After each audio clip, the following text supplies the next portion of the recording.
Are you ready? Okay. All right. I think it's going. Well, anyway, I'm going to pretend like it is. Hello, everybody. Welcome. It's Houston. We have a problem. It's a Saturday show because my weeks are getting all messed up. Do shows when I can. So it's a makeup show for yesterday because I got home way too late. And so thank you for joining me. Looks like Stalking Horse Cradolo at the bankruptcy court in Bed Bath & Beyond is moved now to the 22nd, which is Thursday? Look at the calendar. Come on, calendar. You can do it. Yes, next Thursday. So, okay. Here we go. My options, of course, expired on Friday, like so many others. And then it just goes off into the ether. No big announcements of any giant bids on the company. Although, we briefly mentioned this. 6th Street Bank holds pretty much all of the leftover collateralized debt on Bed Bath & Beyond. And it appears Icahn owns that debt through 6th Street. There's some sort of relationship going on there that he's actually, they're the sort of proxy for him. And so the going theory is that Icahn will say, hey, I'll buy this company by nuking all of this debt. Poof, gone. And the shares will still be good. I'll get 50% plus 1. And the shorts will go, Carl Icahn has this huge company and a bunch of money and no debt. And then everyone rejoices, which would be great. It would be even better if I still had 250 call options. I should have bought for $8.18. They're a penny more. And I was like, I get 250 for $500. Oh, well. So, there we are. After Dark.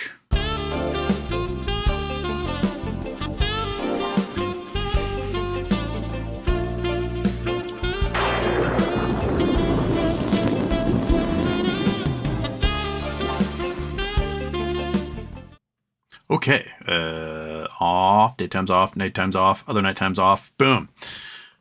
All right, I got another wonderful Mystery Michael shirt on, except you can also see, apparently it's thin, you can see my I survived the Hawaiian earthquake shirt underneath.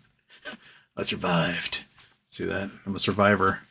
I survived the Hawaiian earthquake of, when was it? October something. Can't remember. Is that the dates on here? Yeah, October 15th, 2006. 7:07 a.m. Well, the schools collapsed in, I think, Waikoloa. So, it was big enough that woke me up. Then we all raced to our computers to check what the magnitude was. And then the second earthquake hit, knocked the power out. But to this day, it's probably the strongest earthquake I've been in. Not the longest. The longest was in the Squally quake in 2001. That lasted for a minute. And boy, that just felt like forever. So, all right, Jason Blackwell. Hi, Houston.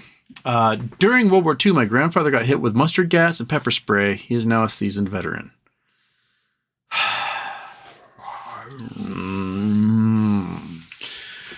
Red Lightsaber. Hello. Currently in Denmark, heading back to German via train. The food, train, and hostels are also nice and relatively cheap here. Also, I love how LGBT friendly everything is. Well, fantastic. Chris Collins is here from Peru. Chris Collins, in a side note to the bad joke, my grandma had the ceiling of her bedroom collapse on her as a doodlebug blew. Her dad just opened the door and said, alive? Then good, go make tea. Doodlebug. Is that what is a doodlebug? What is a doodlebug? How does it blow? Collapsing a ceiling? Everyone's asking this. Okay. Oh, the V1 flying bombs. Okay. Also known as doodlebugs or buzz bombs on the account of distinct sound they made when in flight. Were wing bombs powered by jet engine. Ah, okay. Sorry, I never heard the colloquialism of doodlebug before. Although I went through, so when I was in London 2019, so that's 4 years ago. Whoa. When I was in London 4 years ago, I made sure, like, the neighborhoods I went through, like Belgravia and near Hyde Park, a couple of spots. And you see these like beautiful white stately townhomes, and then there'll be like a brick building next to it. And I learned that you can look at the buildings. Let's see if we can see from some, you know what? Let's see if we can see some from space. Google Earth. Bam. Come on, Google Earth. Do your thing. Do your thing. Whoops. Wrong screen. There we go. Okay. So, well, now that I can't find my background, I might as well make Google Earth bigger, right? Let's just do that for now. There we go. There's a big old Google Earth. All right. So we go to London. We go to a neighborhood in London, like Belgravia or somewhere around there. Got Chelsea, South Kensington. There's Hyde Park there. This, I believe, is Belgravia, if I'm correct. Yeah, it's Belgravia. Okay. So apparently, the German bombers fly overhead and drop their bombs, right? They, one after another. And as the plane to fly along, one house get blown up, another house would, another house get blown up. And supposedly, you can look from space and see some of these buildings, and you can tell the difference. At least, let's see if we can do, I don't know, street level maybe? You can like see which ones are the original buildings and which ones are the ones that formed via after World War II. Bam. Okay, so, well, these are all white. Maybe these ones are the ones that got blown up, I guess. And then the white ones are the original ones. That's what I learned anyway. But now I'm just seeing nothing but white buildings on this particular street. But if you want to see fancy cars, take a walk through Belgravia. This is like where all the Saudis live during the summer because it's just ungodly hot. And you will see Rolls Royces and Lamborghinis, all sorts of stuff. And then at night, you can get out there and they're racing. Like they're drag racing their cars and crashing them into buildings and stuff. And no one ever arrests them because they're all princes and they all have diplomatic immunity. So if you ever want to see fancy cars, you just head to this neighborhood. So there's a Bentley right there. But there's probably something, you know, you get your Range Rovers and stuff. They're doing some. Yeah, I was on one street. There was like a Ferrari, a 50, McLaren, all sorts of crazy things. Help probably drives this lowly Toyota here. But, whatever. Moving on. Okay. BBB brand. I have an aunt who had several strokes. She named her dog Doodlebug. The extent of my knowledge. All right.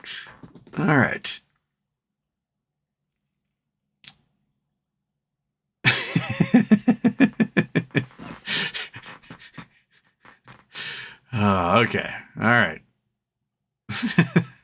You guys are so goofy. All right. Continuation, more bad information would made more sense. Okay, whatever. All right. My grandmother will be 95 in August. She's been shrinking away at an alarming rate, still doing her thing. It's amazing how tiny old people get. I fully expect to be tiny someday. My dad was just shy of 6 foot, and now he's probably like 5'8". He's 86, and they just get tinier. It's the strangest thing in the world.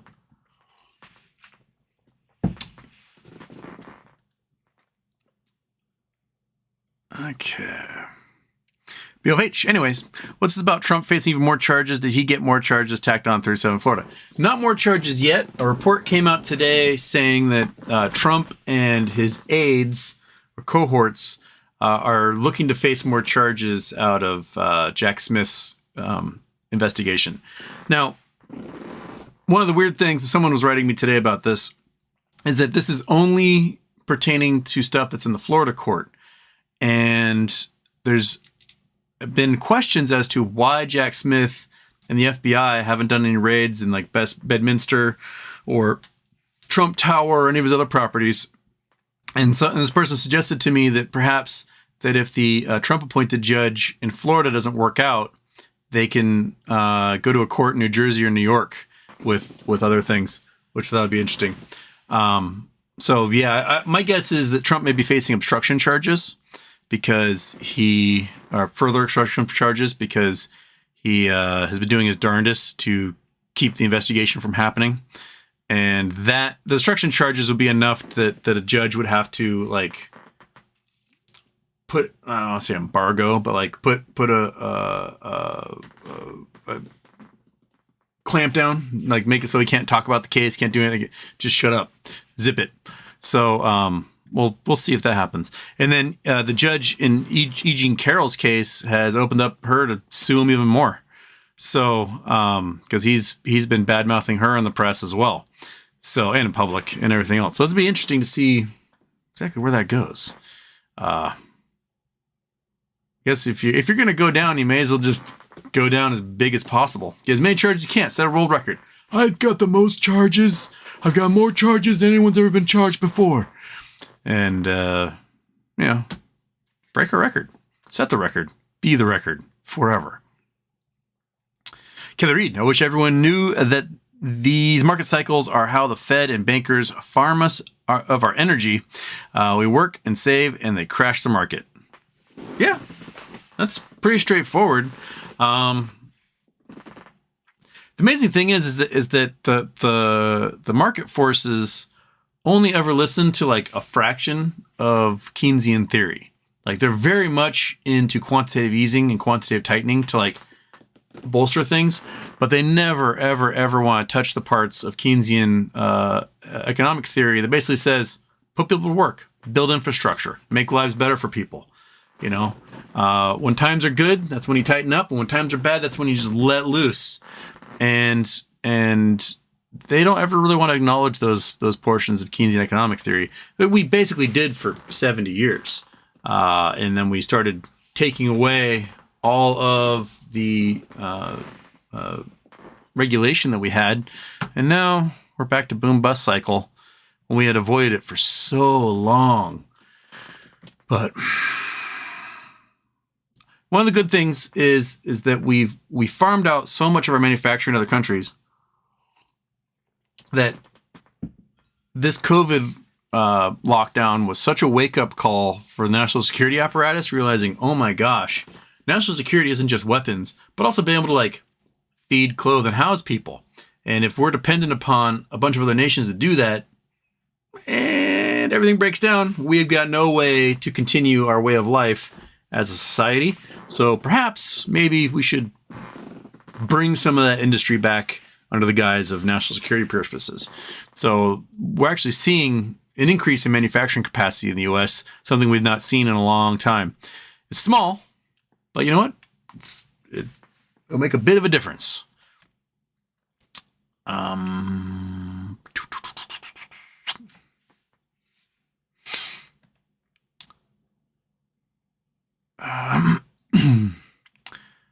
Kelly Reed, when the crash comes, it will be the Fed, bankers, 1%ers will soak up everything we worked hard for, and then the Fed stops floating the banks. People will find themselves dealing with depression, CBDC. Very possible. I mean, the way they win is because they bet against the market. They know when the market's going to crash, and they bet against it, and they gobble it all up. Nom, nom, nom, nom, nom. And so that's kind of, if we want to not get as hurt in a market crash as them, then we need to figure out a way to bet against the market as well and gobble it all up. Get those negative beta stocks, get the credit default swaps, get the puts, look at the inverse ETFs, and so on. And when it pays off, then all those folks will benefit, and we'll get our just teeny tiny little grub and won't be as bad off as we normally would be.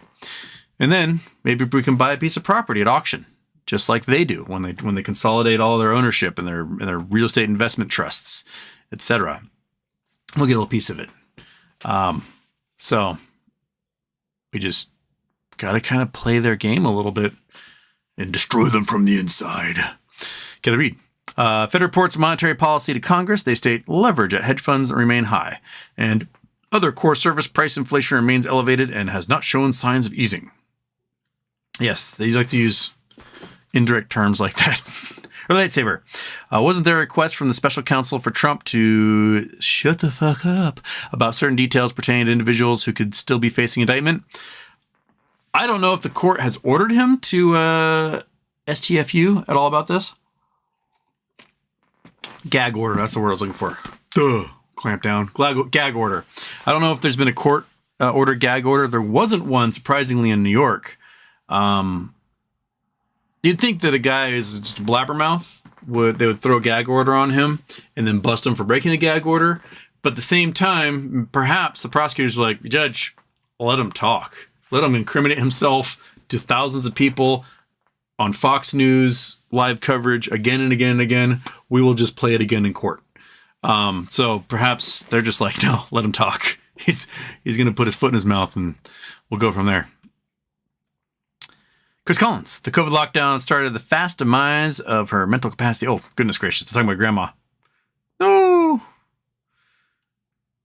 She's 89.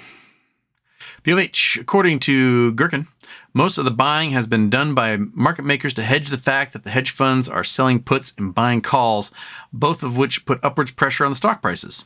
And it's very likely. I mean, they want to boost this thing up as much as they can to drain everybody of as much money as possible. And then they just short the whole thing right back down again when that bubble's over. So, that's what they're doing.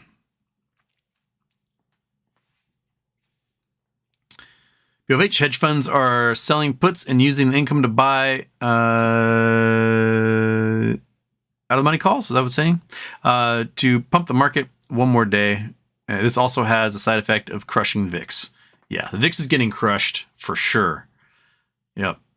By the way, minor correction to a previous episode, VIX is not inverse SPY. VIX is a measure of volatility in the market, usually indicated by demand for put options because put options are being sold. Okay, yes.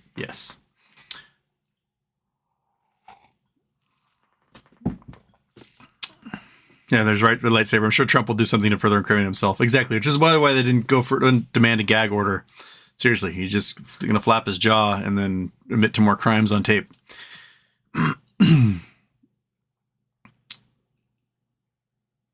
BFH, once those sold puts expire or get squeezed out, when the price drops, the VIX is going to skyrocket.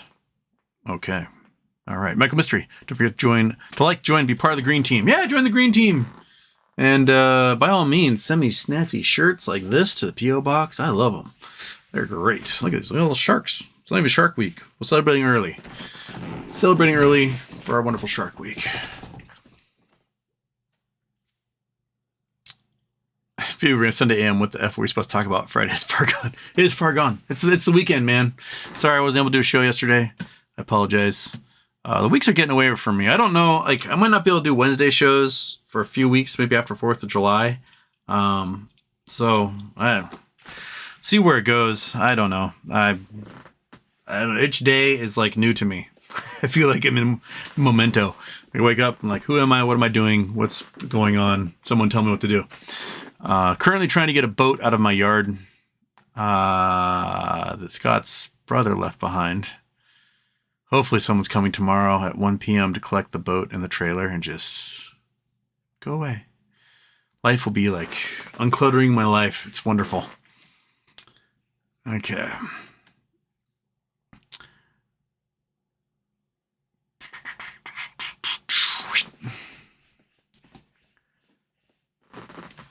All right. I lost my spot already. Why did you reset? Okay. Brand, how long before Houston starts burping because he ate something while we were chatting?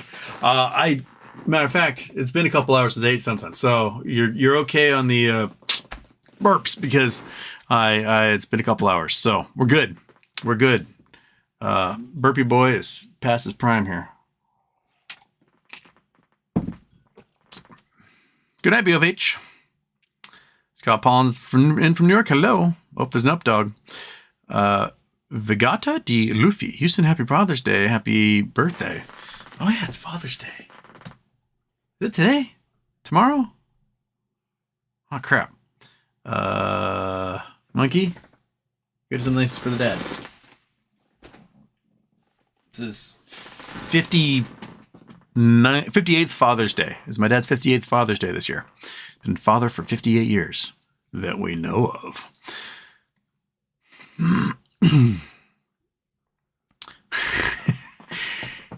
Eaglemon, the BBYQ Thursday day is fine by me. It gives them time to drive down the price for us to load up more shares. Yes, I get paid on Tuesday So yes, that's good. I'm going to drive it down. Put it to 5 cents. Put it 1 cent. I don't care. I'll get as many as I possibly can. Just going to get some lotto tickets and just cross my fingers and hope for the best. If it doesn't work out, well, then you know what? They go the way of us lotto tickets, which is in the recycling bin. J. King, Houston, good morning. Wait, I missed Beck. Sorry, Houston, happy birthday. BBYQ Spike at the 22nd, be awesome. Birthday present for both of us. Go figure, we share a birthday. 22nd is not my birthday. You guys are just always so wrong. And it's funny is that Gardner let the cat out of the bag when he visited the chat a few weeks ago, and apparently no one noticed. Not for sure you guys would have been like all over it, but I'm just going to let it go because apparently you guys never caught on that he totally let everybody know what my birthday was. J. King, Houston, good morning. To you and all. I have to say this is a great unexpected surprise. We are here with you and weathering this financial storm. We are in any good news. Good news? Is there any good news, Monkey? Is that why you hide under the blanket?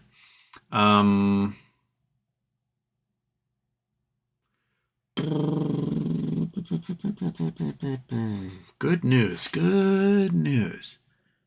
Good news. I mean, we're not dead. So there you go. There's your good news of the day. Okay. Aaron Sounds in Houston. Finger stock had a hard short position of 140 million shares. The company is big in China, no debt, highly profitable, and the shorts are scared, loading up 200 shares and one call option expiring. Finger. Someone was talking about Finger not too long ago. FNGR. Finger Motion Incorporated. $2.02. Chrome. Whoops. Google Earth's still in the way. Bye-bye, Belgravia. Go away. Okay. So, hard drop right at the end of trading yesterday. Bounced right back. $2-ish. What you been doing long term?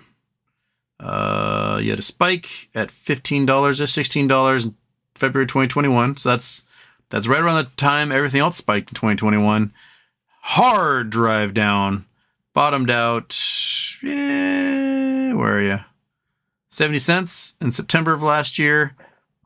Quick bounce up to $7.38. It looks like it's about to, it's going through a cycle. Here.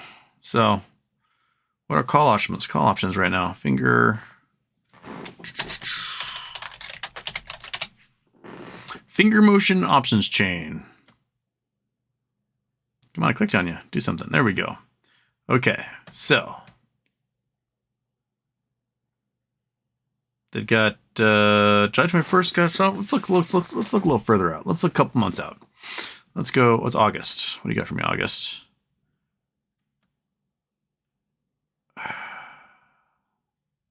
Seriously?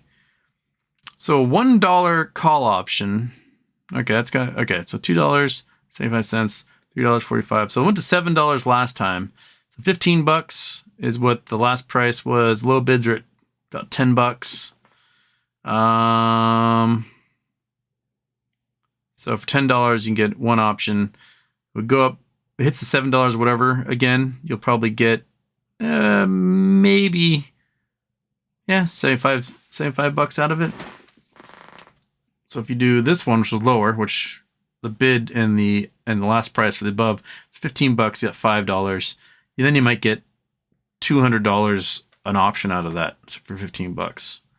So not very many. Open interest is very small. Open interest is very small there too. What about a few months away? Again, open interest not that big. Price not that much for $5. Last price is at 10 cents. Bids at 25. Ask at 75. This might be the one right there. Yeah. If it goes to $7, you might be able to get that sucker bid really low because the last price it was sold at was $10. Yeah, something to look at. It's a few months away. Was that 5 months away? So, might have a zip zop bing bong in there. I don't know. I don't know. But good to know there, Aaron. Iggy them all, make cookies for my dad. May not be responding. May respond for a bit. Okay. What? What are you barking at? They're leaving. Dude. It's okay. It's okay. Channeling her Snoopy. Andrew Stewart, Houston, who is the biggest criminal? Griffin, Cohen, Diamond, maybe Madoff. Well, Madoff is no longer the biggest because he's not alive anymore. So he is no more. We got to look at, greatest in the game right now. Not members of the Hall of Fame because, they're passé. You can't compare the former criminals to the newer criminals because the former criminals are the ones who committed so much crime they had to write laws to keep them from doing that thing in the future. The new criminals are the ones that figure out loopholes in the current laws to commit more crime. It means they're really ballsy. But I would guess of those, I think the most brazen is probably Griffin. And he's probably more likely to go down for it than Jamie Dimon is. Jamie Dimon is, I think, more insulated. He's got a better network of high power banks around him. Like, you can vaporize a market maker like that, and then someone else is going to take their spot in the market. Happened when Madoff used to control most of the retail market making, and he disappeared. Market did fine. You can blink Griffin out of existence, and the market would go, oh no, and then keep going. Jamie Dimon, on the other hand, has his fingers in so many pots that if JP Morgan Chase were to go down, it would leave a hole so large in the global economy that would shake the entire planet to its core. Now, is he more criminal or is he better at finding loopholes? I think Ken Griffin is probably straight up committing crimes. Slap me with a cease and desist or whatever, dude. I don't care. But Jamie Dimon, on the other hand, seems more finessed, right? It's more backroom deals, getting legal justification for doing things, and a lot less brute force, which I think more the Ken Griffin feel. Pacific Northwest Texan. I can't read. Pacific Northwest Texan. Hey, I survived the false incoming missile. Locals were calm. We asked, what the hell will we do? And just go to the beach, hang in and sketch your belly. Yeah, when North Korea was supposedly launching a missile, but it was just someone's fat thumb hitting the emergency broadcast network, telling everyone to get down. Yeah, all my friends in Hawaii were posting on Facebook, what the hell? And back then, I was living in a house that had a bomb shelter, so I was ready to go. I was like, bring it. I can survive a few weeks. Don't know about the rest of y'all, but I'll be fine. I don't have that anymore. I just have a crawl space under the house that will the house get blown off of me, and that'll be it. My roommate found this nuclear bomb simulator game, and I was telling him about we're in the middle of 7 first strike zones. He's like, really? So he put it into various payloads into his little simulator game. And it's got this whole Windows flight simulator type world, and it's detonate above Bremerton. He's like, yeah, we're dead. Detonate above Bangor. Oh, we're really dead because that took out all the other nuclear bombs. He's like, okay, well, detonate Seattle. Yeah, we're dead. Detonate Everett. Yep, we're dead. So there's really no escaping it. If it comes down to it, we go to nuclear Armageddon. That's it, folks. Hopefully my corpse will cover Monkey Butt and she'll be able to survive the wasteland feeding off of the rest of the corpses. So that's what we got going for us. You trying to smell somebody, Monkey? There's somebody new in the house, isn't there? You weren't paying attention. You weren't paying attention when Ernest told his friend was coming over. And now your nose is going wild.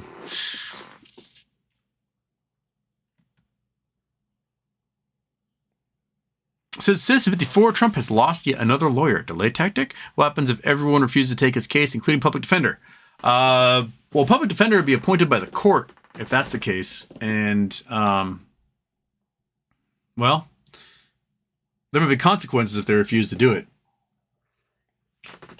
I think the only way one of these lawyers is going to do it is if the court orders them to at this point. And it is a total delay tactic because when the new lawyer comes in, like, look, we need to delay this thing several months. I need to get to know my client. I need to figure out the what's going on here. And that's something they'd probably grant him.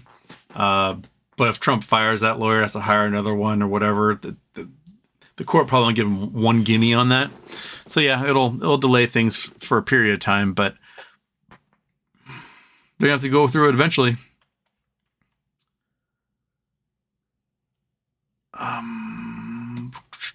Looks like the intro to EastEnders. Thundercube. Houston, say something about GME and or go to hell.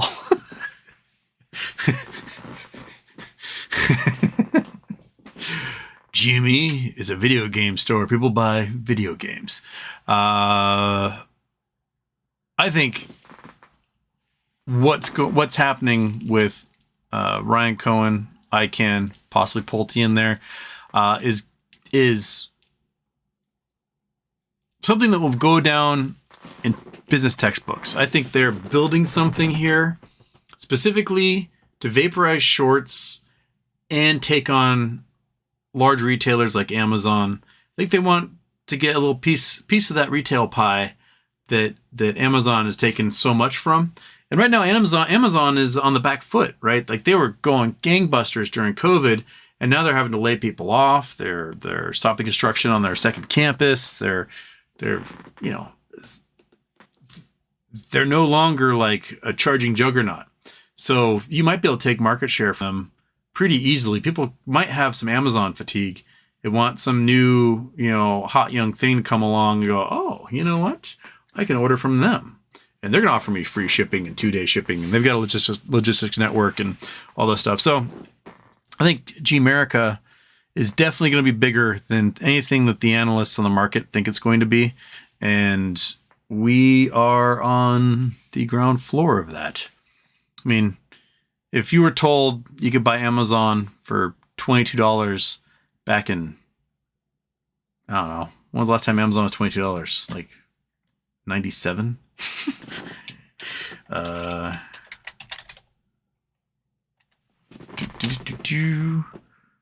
to max. Okay. Last time, well, because it's had lots of splits, right? So I can't remember how many times it split at this point. Right now it's trading at 125. But you could buy it for the equivalent of like 11 cents, 9 cents in May 1997. Really, it was like $45 back then. But it's split so many times, it's equivalent of like 9 cents right now. So, I mean, if you could buy at $20, let's see, when was the last time it was $20 according to the current splits? 2014, right? And the peak, 170, 180, somewhere in there. So, that's 9x, not too shabby in a few short years. But, if you're getting it here, equivalent really was like $45 back then or something. And you can get it to $150. Sexy. I'll go for it. Let's all jump in. Jump in that pond. Not financial advice, not financial advisor. Caveat with that. I am a water drinker and a ponderer. Scott Pollen.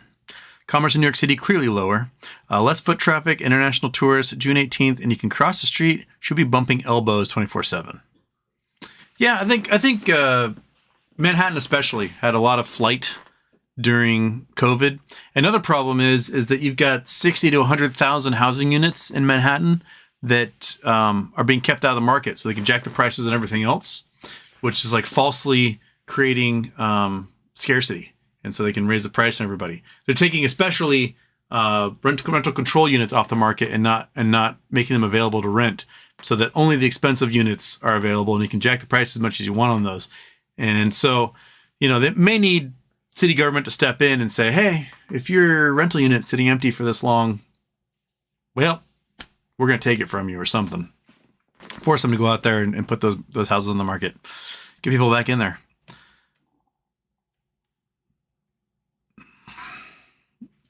Red-eyed Jedi. What stops Trump from appealing all the way to Supreme Court? He put in 2 of the judges. Nothing, really. I mean, he'll be able to do that. Not sure he'll be allowed to be out on bail during that time. He'll probably be remanded to prison if he gets convicted. So, yeah. So, I mean, he'll be able to appeal all he wants. But, man, appeals take a long time. They take a very long time.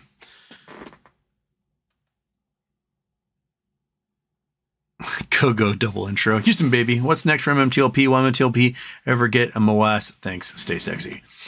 Mark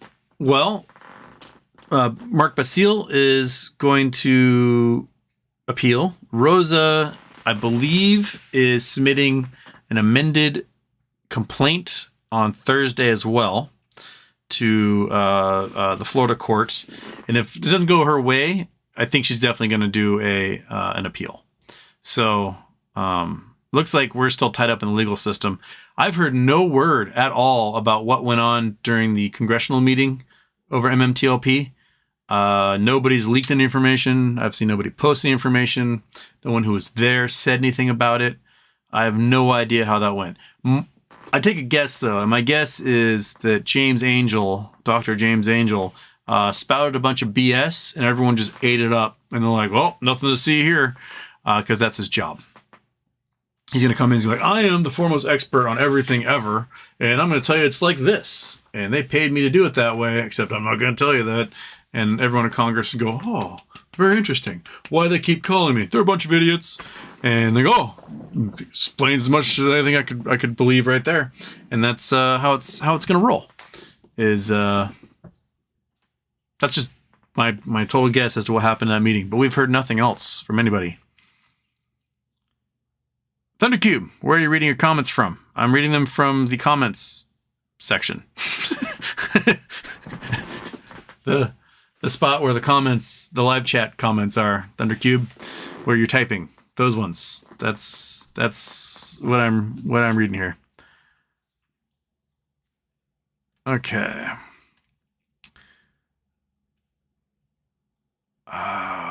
And I lost my spot again. Oh, there we go. All right. Oh, 0 days to expiration. Sorry, BFH, I totally misread that. Okay. 0 DTE. Happy Weedkin, says Dave Lester. Need coffee? Inference from Tucson. Executable. Notable that Jack Smith did not ask for anything. The judge at the arraignment was the only one that asked that Trump and Nota not talk about the case. And yet they have. So I don't think he really put a true gag order on there saying, if you talk about the case, I'm going to F you in the A. But man, like, they could easily put a gag order on, him get held in contempt, and then taken away. Which would be hilarious. Oh my goodness. I'd put a poster in my bedroom of that. Vegeta D. Luffy. Houston, do you know anything about JP Morgan, Jamie Dimon, and Jeff Epstein? Biggums was talking about it in some case in his last live. Yeah, so the Virgin Islands was suing... 2 lawsuits. Virgin Islands was suing JP Morgan, and then victims of Epstein were suing JP Morgan. And because JP Morgan appeared to be doing business not just with Epstein, but was in cahoots with Epstein to get rich clients to JP Morgan. And Epstein would take those rich clients, use those rich clients to abuse girls, and perhaps blackmail them and then force their money into JP Morgan Chase that way. So it seems very, very, very, very, very, very sketchy. So they settled so they had to talk about stuff in court, and they could avoid having things like Jamie Dimon's deposition let loose in the public. So yeah, they definitely had some connections there. Where's Monkey Butt? Oh, I see her. She's hiding. Little butt right there. Did Monkey go anywhere, do anything today? We spent the day getting the war rig pushed out of the way. So I had to clear all a bunch of stuff. I had this kind of parking spot next to the garage, and I had to clear all the stuff that's normally stored there. Trash cans, wheelbarrows, extra tires and wheels and all sorts of stuff. Move it out of the way. and then shove the war rig in there so it can get access to somebody can come and take this GD boat out of my yard because the war rig was in the way of that. And so war rig's now out of the way of that, and somebody can come claim the boat, hopefully at 1 p.m. tomorrow. They'll come get that boat, and I'll never have to look at it again and curse Scott and his brother for leaving it in my yard for 4 years. I love you, Scott. Just stop getting things off of the free on Bainbridge websites. Should we hang out? We went to town for a little bit. We did pick up a bed frame to give to another roommate. So I went to a friend's house, picked a bed frame, got that in there. And other than that, not too exciting. I was going to do more blackberry destroying, but it's so wet and gross outside. I didn't feel like, cutting dry blackberries, much easier than cutting sloppy wet blackberries and then freezing my ass off out there. It's very much January outside. Not shorts and t-shirt weather for sure. It's flannel and pants weather for June at the moment. The heat has vanished.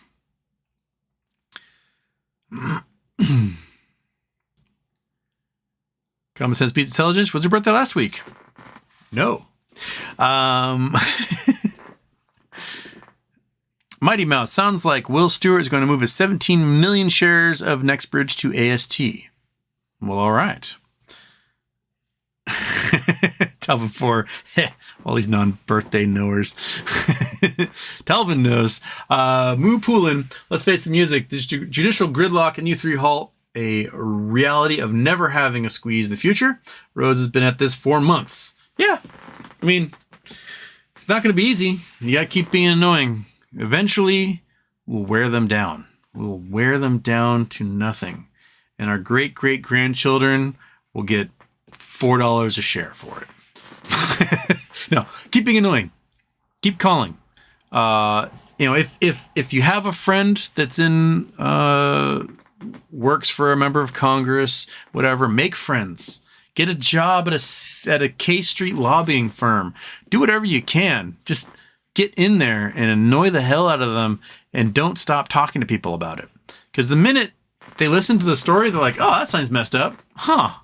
And they listen to the story and they have something they can do about it. They can make it a campaign issue. Oh, man. They can talk all the while. Oh, we fought these dirty Wall Street bastards on your behalf, and they were doing all these crimes, and we helped you. This is great things to campaign on, and and then you can also say, hey, if you get me my money, your campaign will get some money too, because that's how this country works.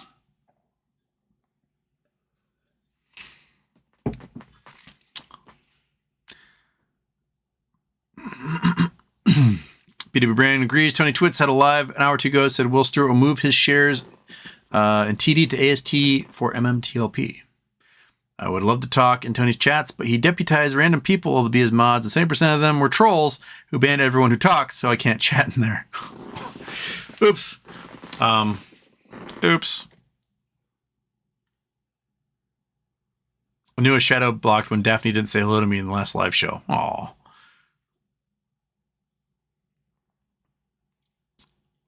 I don't drink coffee either, BW. I'm a completely coffee-free person. Although I do eat chocolate and drink cola. That's where I get my caffeine. That Canadian dude. I want BlackRock vaporized. Some people just want to watch the world burn. Let's do it. BlackRock, Vanguard, those index funds literally own huge chunks of every single solitary stock in existence. If you want to guarantee a 9% investment into a company you have, just list it as a public company, and BlackRock and Vanguard will buy like 9.5% each of your company. And they will control almost 20% of whatever it is you put out there. So, because that's what they do. They're just like, well, why fight everything? We can just own everything. And the natural progression for the entire market is to go up. So if you got a little piece of everything, you're going to go up with it. Just create an index that is everything. And they got the little stupid grubby fingers in all of it. J. King, Houston, that was interesting how you had to think long and hard just to recall if there was any good news you had to share with us. Yeah, I got nothing. I got no good news at the moment. And the Mariners took 2 of 3 from the Marlins this week, so they got that. So suck on that, Julio. Yeah.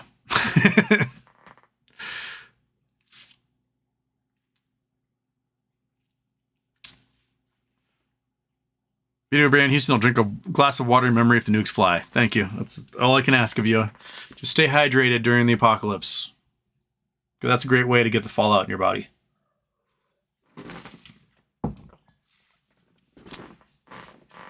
Stream skipping. Oh yeah, no. Now saying I've got excellent connection again, but it wasn't very good there for a moment. But my guess is that I now became fuzzy and less I have fewer pixels in my life. Mupulin, what's the chance of a U3 halt on Bed Bath & Beyond? Is Bed Bath too big to hide out into U3 without good news going media crazy? It'd be very hard for them to do that, especially when if you got some big cajillionaire like Carl Icahn steps in, is like, I will forgive this debt if I can own a huge portion of this company. Icahn can clear, let's say, the numbers coming out are like 740 million shares or something now that were authorized. So perhaps, where's my calculator? Where are we? Calculator. This calculator. Come on, calculator. Come back to me. There we go. All right. Boom. Boom. Bam. Turn you off. There we go, guys. Calculator. Okay, so there's 740 million shares.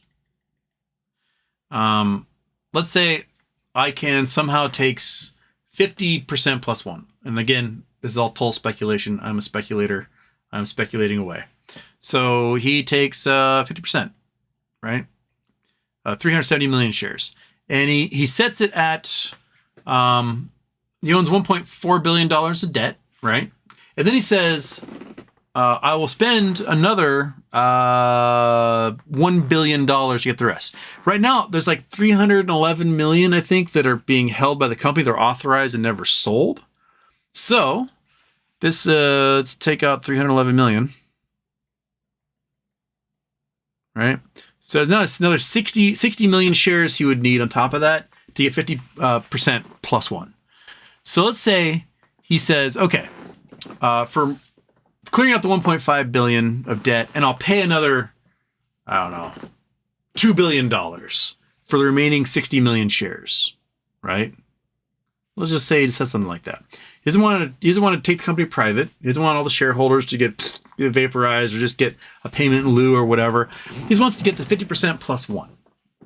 So he offers another $2 billion for this 59 million shares, right? So let's do 2 billion divided by 59 million. And you're looking at $33 a share. Ooh, that would be lovely, right? So immediately the share price shoots up to $33 a share. And all of a sudden, everyone who shorted that stock well below that price, because that price is above anything Bed Bath & Beyond has done for years, right? When past couple of spikes it hit $30 in August. It hit, $28 in like winter of January of 2022, right? So any price that the shorts had shorted down below that, this will hit them. This might cause all sorts of recalls of shares from lenders, and might be enough to force a squeeze. Like it sets a guaranteed floor at say $33 a share. And this is a great alternative to just accepting a bid offer, take the company private, and then pay everybody a $2 or $3 payment in lieu on top of that, which, that'd be some money in my pocket, right? But $30 a share, now we're looking at some serious money in my pocket.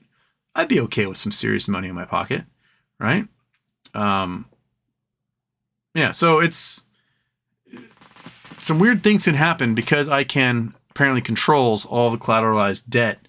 He can reject any offer he wants and accept any offer he wants and make any offer he wants. And the cat wants in. So there's a hypothetical. Cat,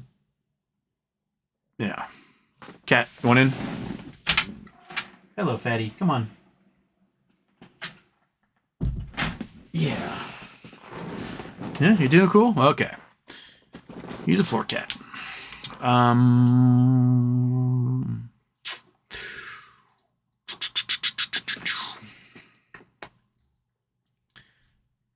lightsaber. Kind of sick of getting blue balled on all my stock plays, but I'm patient. I make enough money to be comfortable and provide a decent life for a wife and kids. Well, there you go. It's long, like never, don't like mortgage your house to do a stock play. Don't do that stuff. Just if you're going to play with stocks and bonds, play with what you can afford, not what you can't.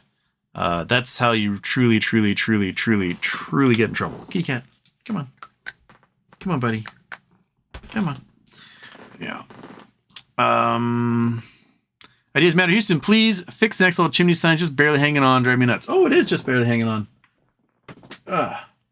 This sticky magnet thing isn't as sticky as it should be. I might have to like re-glue it up there or something. There. Whew. Fixed. Oh, kitty. You're just such a lover. All right. Jay Geyser, please do a Jackson Hunter check-in. I messaged him this week just to see how he's doing. He's not logged into his Twitter in 3 or 4 months. So my guess is he may have just walked away from social media for his own good. So that may might be good for his mental health. So if he writes back, I'll let you guys know how he's doing. But I checked in and asked him, what's up? How you doing? Hope you're doing well.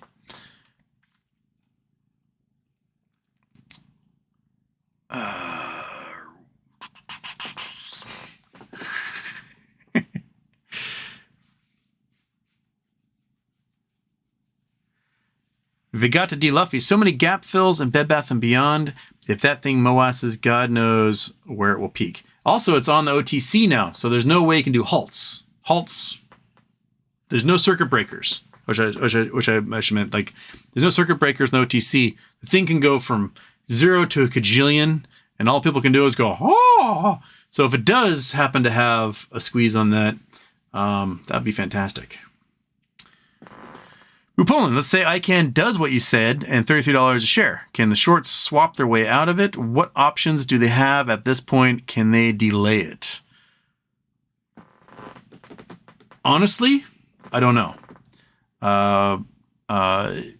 It may detriment any swap baskets they create, because generally these swaps they do are shitty companies with other shitty companies, and they go like this, and everyone continues to have a shitty company. Whereas if you're trading the bag on a company that's kicking ass and taking names and all of a sudden has no debt and a cajillionaire and 3 cajillionaire backers behind it, you might not want to take that debt. And with the phase 6 rules, you might not be able to find enough collateral to make that swap.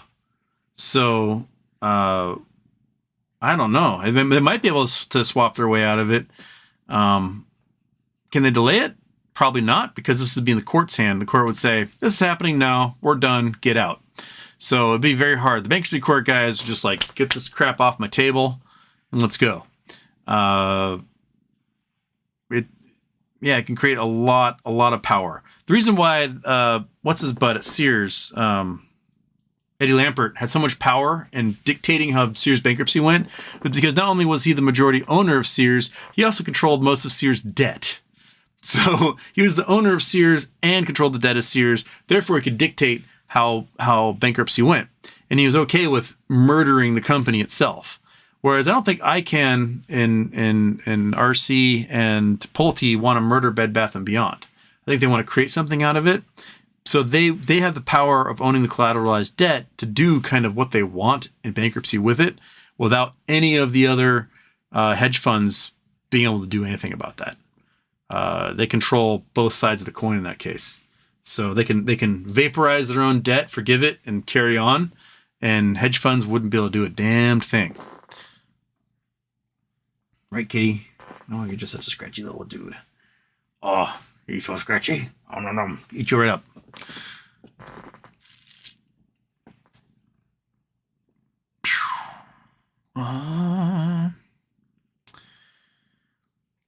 Mighty Mouse, can these guys kick the can until I'm at So MMT has a reverse split to reduce their position. Oh, I can't talk about MMT. So I don't know. I can't tell you.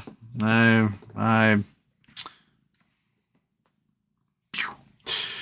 got my own gag order.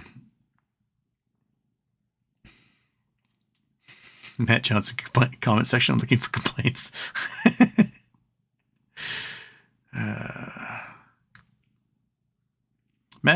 Terry Hogan, you claim to be a scientist. And? UAPs, how many roommates do I have? I've got 3 roommates. I live in this big, giant house with 3 people.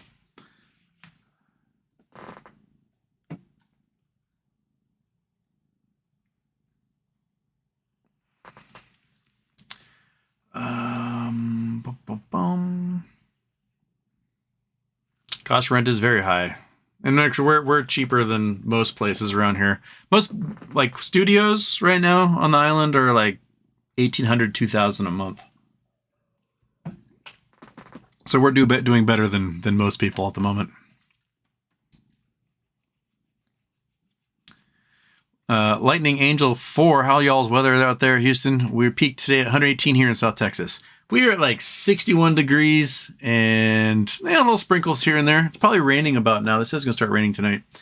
It's very much January. The first part of the month was hot as hell and glorious because the lawn wasn't growing. And I was like, oh, thank you, I don't have to mow. And now the lawn is growing so fast and so large and it's too wet to mow that by the time I get a chance to mow it, it's going to be terrible. But you know what? The kitty cat likes it because there's all sorts of things to murder in that yard, isn't there? Yes, go murder things and lose weight. That's what you need to do, little fatty. Also need to get you food that's not as high calorie as apparently I give you.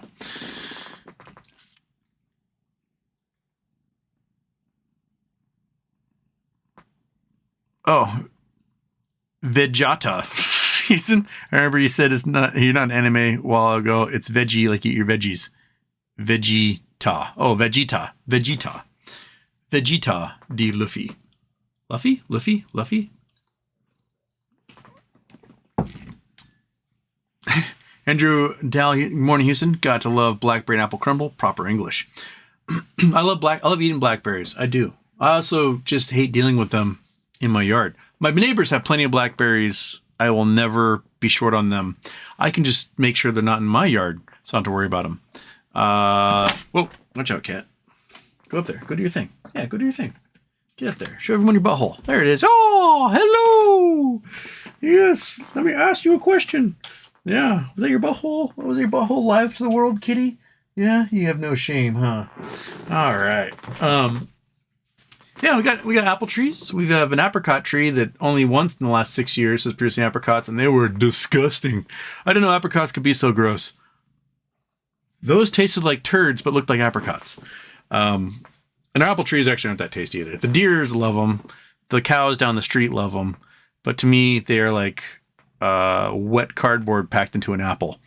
I would much rather, I don't know, get some cuttings of like good apple trees, maybe graft them onto this apple tree so that I have good apples maybe, or just take them all down and plant good ones. Get some Cosmic Crisp, some Honey Crisps in there, right, kitty?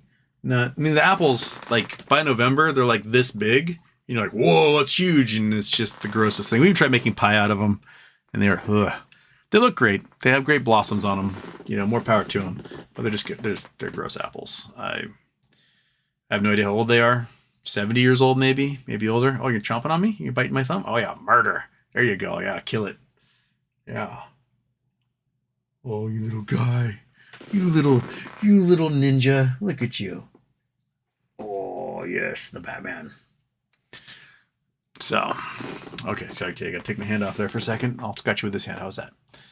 Scroll. Terry Hogan, Houston. You claim to be a scientist, yet never speak about Joe Biden.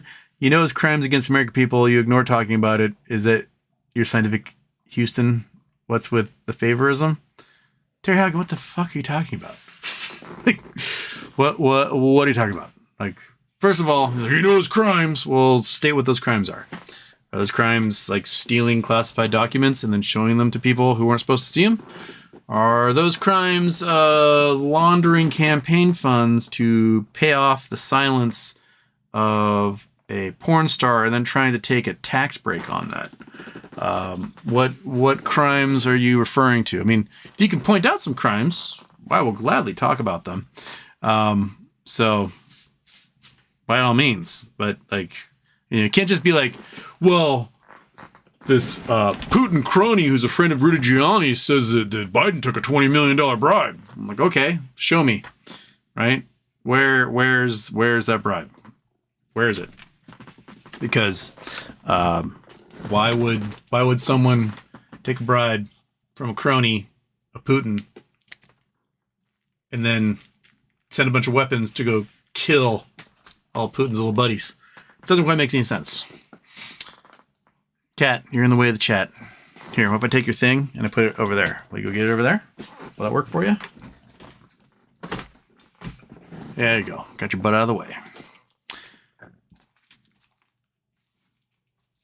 Belgian Whale, will my MMAT January 25 $1 calls print? Can't answer. I don't know. All I know is that they have until September to get their price above $1. Striking Viking, Houston, my wife is Dominican and wants to know if you're familiar with Larimar. Also, why does Hispaniola produce so much gold? Well, there's some good mountains in Hispaniola. Larimar is if I remember correctly, it's I think it's a silica-based material. It's kind of baby blue, if I remember. It's the official gem of Hispaniola. Yeah, it's this baby blue stuff. So, oops, gotta turn on Chrome. It's beautiful. It's really cool stone. Let's see some images here. It's really, really pretty. Yeah, this is it's kind of looks almost like a conglomerate. I think it's like in the agate family, if I remember correctly. Yeah, silicate mineral, pectolite, found in Dominican Republic, around the city of Barahona.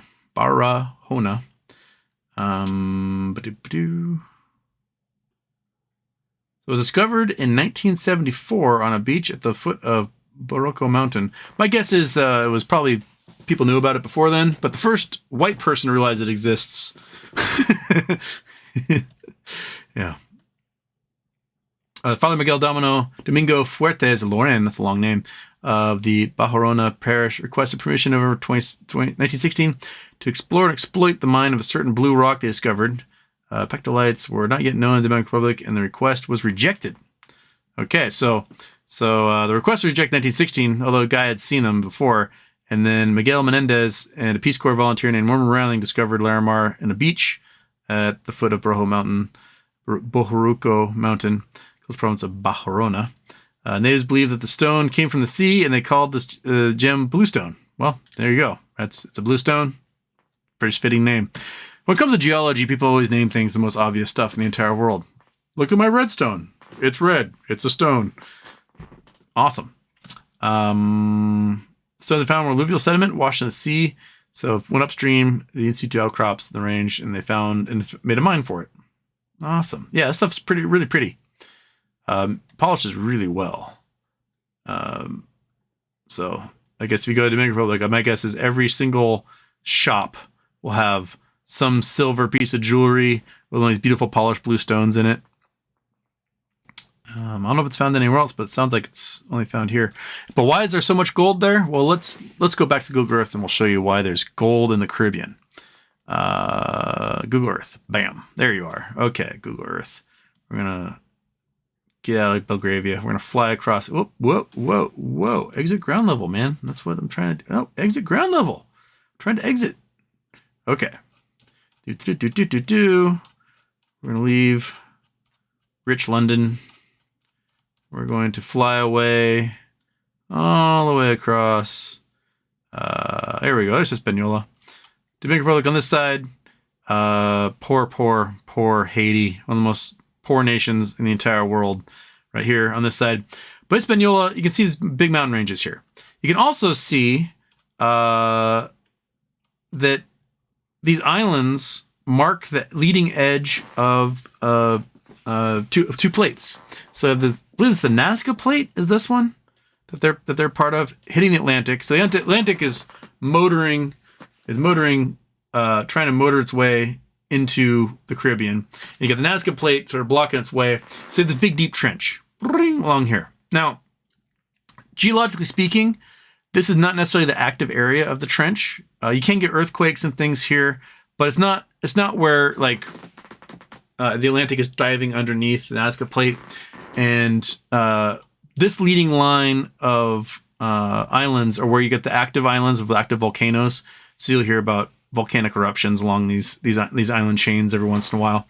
But volcanism pretty much died out 3 to 10 million years ago for these islands.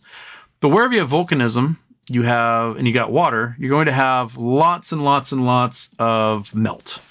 And ocean water, we talked before, is about 1 part per billion gold. So when that plate subducts, it brings a lot of ocean water with it down into the earth, and that water gets trapped in these magma chambers that are freakishly hot. Because under a lot of pressure, it can't flash into steam, so the water itself can be at thousands upon thousands of degrees, which means other material will also be liquid. Gold will be liquid, silver will be liquid, copper will be liquid, lead will be liquid, and so on. And because you're in an active volcanic area, you get lots of fractures in the rock, and rock splits, and then all this hot water shoots up through the fractures, and you'll get hot springs. And those hot springs can actually be really high concentrations of gold due to the melt temperature of the rocks below. So you go to some hot springs, like we talked about Papua New Guinea a couple weeks ago, and their hot springs can have really high numbers, like 15 parts per million gold, which is very high for water. And so you would have hot springs like that in here that were very high concentrations of gold that came from these deep magma chambers up. And then as they got higher and higher and higher through the strata of rock, eventually the pressure might be low enough, the temperature might be low enough that like the silica will condense out and the gold will condense out with it. So you get these veins of rock trapped in the cliffs in the mountains that are gold rich. And the natives would collect the gold. And so when Columbus and other conquistador assholes landed, they're like, whoa, all the gold, let's make these slaves work these things like crazy. And then they pass all the diseases to everybody. And it was awful. But in the mountains, where there's mountains, generally you'll find gold.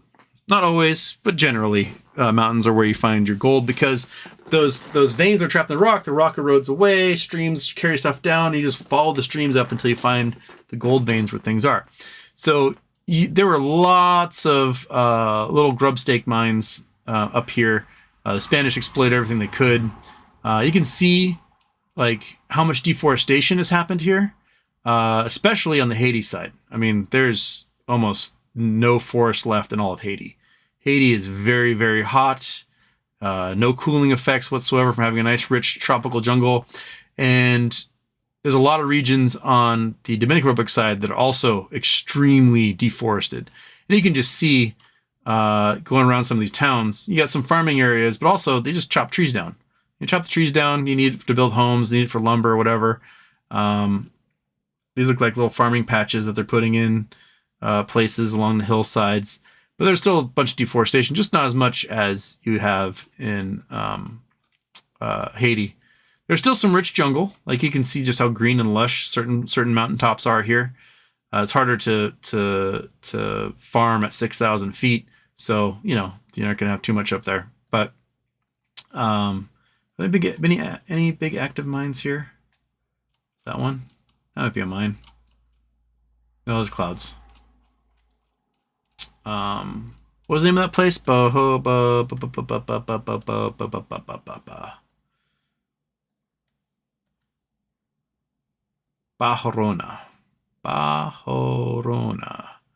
Copy that.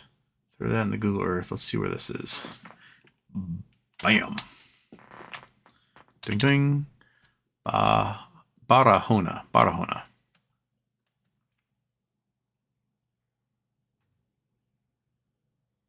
Oh, down here. Okay.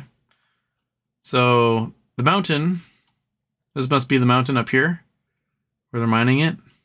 These look like little mines, personally. That looks like a mine. That looks like probably a mine. Might be some mines in here. It looks like a mine. So these look like little mines that were created to Loma Calabri. So 2,000 feet is how big that hill is. That's a good spot. Yeah. So, yeah, that's where that gemstone's found. It looks like a quartz. Looks like perhaps a replacement mineral inside the quartz that filled cavities, and that's how it got created, kind of like geodes or thunder eggs. Neat. I like it. Okay, Striking Viking.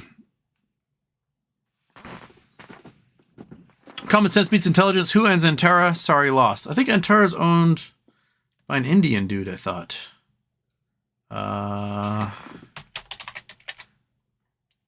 Tara Capital. Let's see here. Capital Wiki. They have a Wikipedia page. Tara News Agency has a Wikipedia page. Tara Capital does not have a Wikipedia page. Tara Capital owner, maybe put that in there. Himanshu Gulati. In Sanskrit, meaning opportunity in Sanskrit, was founded in 2018 by Himanshu Gulati. It's headquartered in New York. I thought it was an Indian guy who owned it. So let's see if Bloomberg charges me to read about this guy. Oops, you guys can't see what I'm doing because Google Earth is still on. There we go. Oops. All right. That's quite the biography, Bloomberg. You really... Oh, I got to be a member of Bloomberg to read more than the fact that he's the chief investment officer. Cool. Fund manager pair file.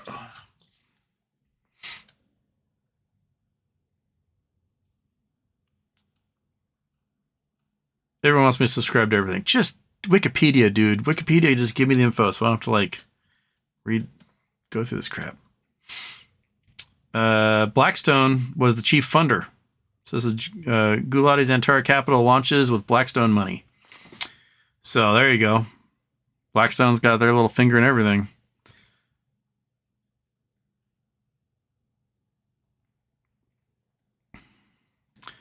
Antara serves as managing partner and chief investment officer. Prior to Antara, Himanshu was the head of U.S. distressed credit and special situations at Man Group, where he launched the GLG Select Opportunity Strategy in February 2015. During his tenure at Man Group, Himanshu was also a member of the Global Risk Committee. Before joining Man Group, Himanshu spent 9 years at Perry Capital, most recently managing partner responsible for distressed securities and event catalyst equities. Prior to Perry, Himanshu was distressed credit analyst at Rockview Capital.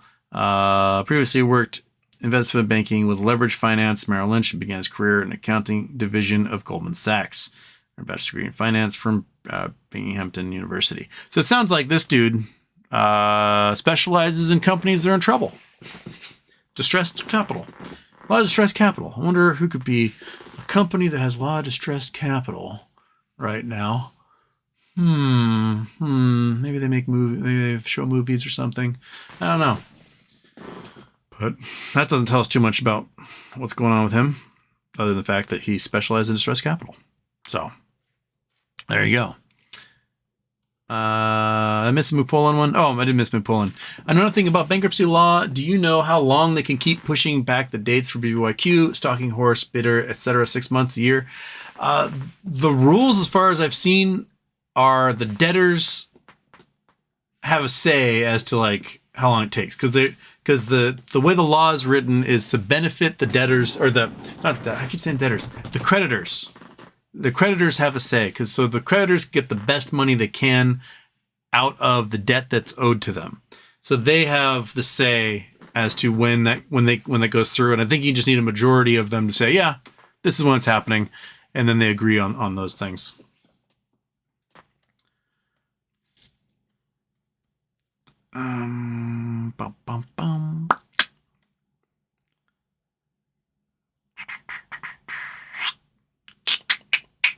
Where'd you go?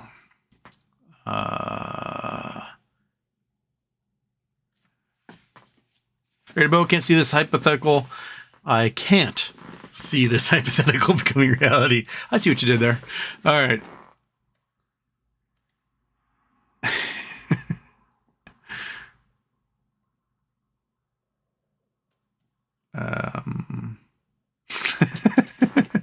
Here's a flag for you to the Russian guy.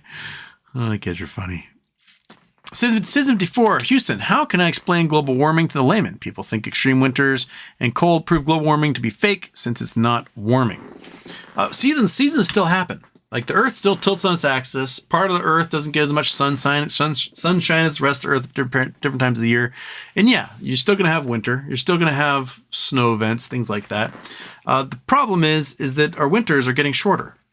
When I was a kid, I'd walk to the bus stop, and the first part of the school year, the beginning of September when school starts, we're still in the summer. We still had 80-degree days. It was beautiful and wonderful. We get past the equinox on September 21st, and very quickly, my mornings got cold. So at the end of September, beginning of October, I'd walk to the bus stop, and there'd be frost on the ground. And there'd be frost on the ground every morning from like September 30th until March 20th, somewhere around there. Frost on the ground every morning as I go to school. Today, here in the same community that I grew up in, 35, 37 years later, we don't get our first frosts until December now.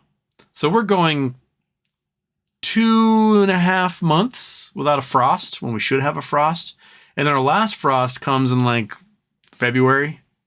So we're losing another 6 weeks at the tail end. So our frost season is now from, 5.5 months down to like 2 was our frost season.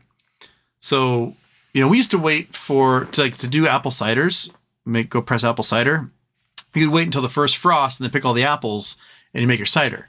And that used to be, the first week of October, end of October. Now the apples fall off the trees before the frost ever comes. And you always want that frost because it kind of cures the sugars in the apples and makes for just delicious apple cider. And now we can't get the same type of delicious apple ciders anymore because frosts aren't happening. So, it's really, things are changing. You look at places, Midwest, like Missouri. Missouri used to have gnarly winters, day in, day out, snow all year round, or not all year round, all winter long. And now they get a storm here and there and they go, oh my God, see, global warming isn't happening. But really, you used to have snow for 4 months of the year. And now you get a couple of snowstorms here and there. And you're like, well, see, winter isn't a thing anymore. Or global warming isn't a thing because I got snow. That's not really how that works. And when you get things like the bomb cyclones, those very often could be artifacts of global warming. It's showing that there's warm weather bubbles that go into the north. So we have some Google Earth here. Turn on Google Earth. There we go. So we zoom out from Hispaniola. And let's look at the Arctic. Boom. So we got the Arctic here, right? And there are ways, warm air, in the wintertime, this is dark. This is nighttime for 6 months. You do not get sunlight above the Arctic Circle, and it's dark, and very cold. But we've talked about the Gulf Stream before. There's so much warming and so much energy that sometimes this warm air pushes up through the Gulf Stream, up into the Arctic Ocean, and basically pushes that warm air out, the cold air out. And then when that cold air gets pushed out, it falls this way into the Canadian Shield and into the Plain States. And so if you have a breakdown of all of the jet streams, you have this jet stream that blows across from the northwest across the east coast. If that jet stream breaks down and dips south, say to California, because, El Nino, La Nina, whatever happens to be the effect that's pushing the jet stream further south, it pulls that cold air out of the Arctic, dumps it into the Midwest, where you get the entire state of Texas freezing and their electrical grid failing miserably. And you'll have weird record temperatures up here where it's pitch black. There were points this winter when it was 40 degrees Fahrenheit in December here and minus 20 there. Because all the cold air that was supposed to be here got pushed out by warm Gulf air and shoved down into North America and freakishly cold. And I think it was December 23rd when that jet stream broke down and moved really far south.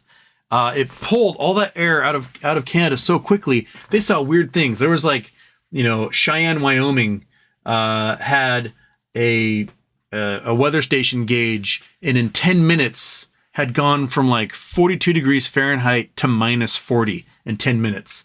Like, that's movie type cold fronts you see coming through here. So a lot of the weird weather actions you see are the result of too much energy being where the sun is beating down and collecting, and then shoving out of the way a lot of the cold air you get. So the bomb cyclones can be an artifact of that global warming. And you just notice the winters are just shorter in general. That's shorter. Spring starts earlier, plants bloom earlier. There you have it. And the summers are hotter and the winters are shorter. The rainstorms are more intense when they do come. And the warm, dry periods are a lot longer than they used to be. I'm really surprised we haven't managed to dust bowl ourselves at this point, but we are getting close. We're almost drained. The aquifer in the plain state's dry. And we do have better systems for maintaining our soils. Like, we make sure that like we cover our soils and let the wind blow it all away. But we may have some comeuppance happen in this zone here in not too distant future. We're piss poor water management, that's for sure. Yeah, so I don't know. You can. We're retaining more heat than we used to, and that heat's got to go somewhere. So our winters get weird, right, Kat? Right? Hate the winter. The winter, you never go outside, and you balloon up to just a giant beach ball, and then you fill your litter box constantly.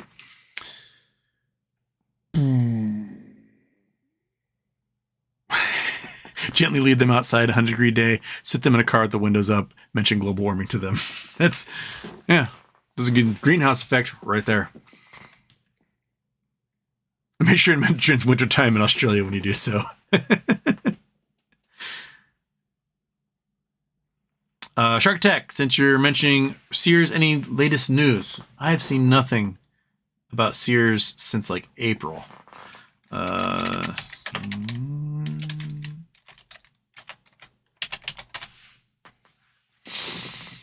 Anything in the news? 1 week ago.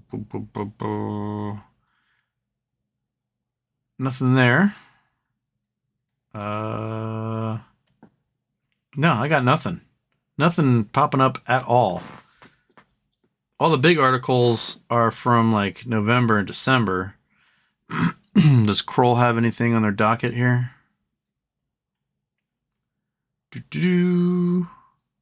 Notice withdrawal appearance. Someone's withdrawing. Notice withdrawal of appearance. Affidavit service regarding amended post confirmation corporate quarterly operating report. Blah blah blah. Operating report. Affidavit. They've served things. Notice of adjournment of hearing notice. Adjournment notice. Hearing objection deadline with respect to amended motion. Realtor Carl Ireland. Administrator estate. Blah blah blah blah blah blah blah blah blah. That's a long title. Hearing to be held 8/8/23 at 10 a.m. So this has to do with a realtor.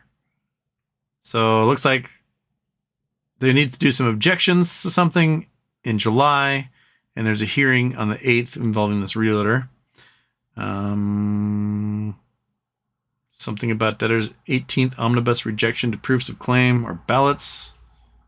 That was back in May. Doesn't look like anything big has happened with anything anytime soon. Oh, you guys can't see. You're still looking at North America. Gosh, dang it. There.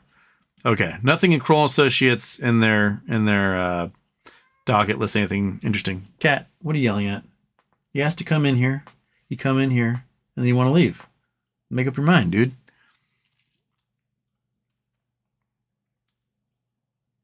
Yeah. Doesn't seem like anything exciting's happening at all, Sears. So, again, we still wait and sit and wait and sit and sit and wait. Red Lightsaber. I've seen some good maps and frame-by-frame charts that show average temps of oceans of different zones. Also, somewhere there is a satellite imagery of the Arctic ice just disappearing over the years. There's a great time-lapse of the Arctic ice It's absolutely fantastic, showing like the winter and summer maximums and minimums, in that the winter maximums are smaller and the summer minimums are bigger.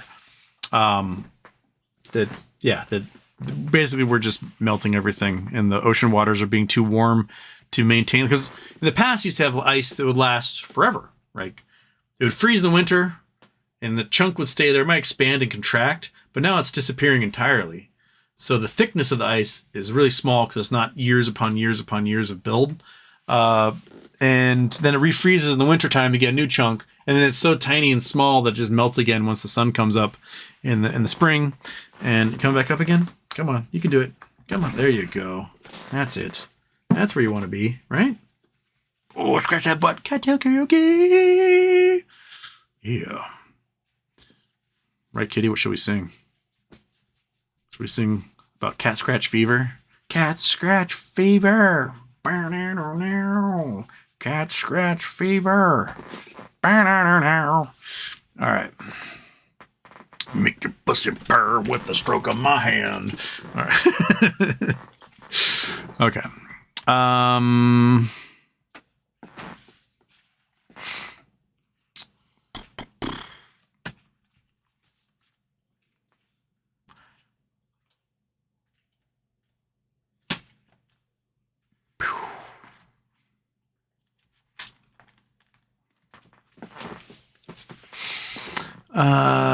Definitely cool overcast there as well. Well, now you get in the normal San Francisco summer, as Mark Twain pointed out. The coldest winter I've experienced was a summer in San Francisco. Dog Mom, thanks for doing a show tonight. You're welcome, Dog Mom.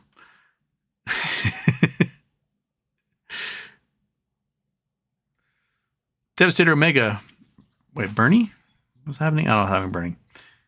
He's Russian, telling us he's Russian. Yes, I am Russian.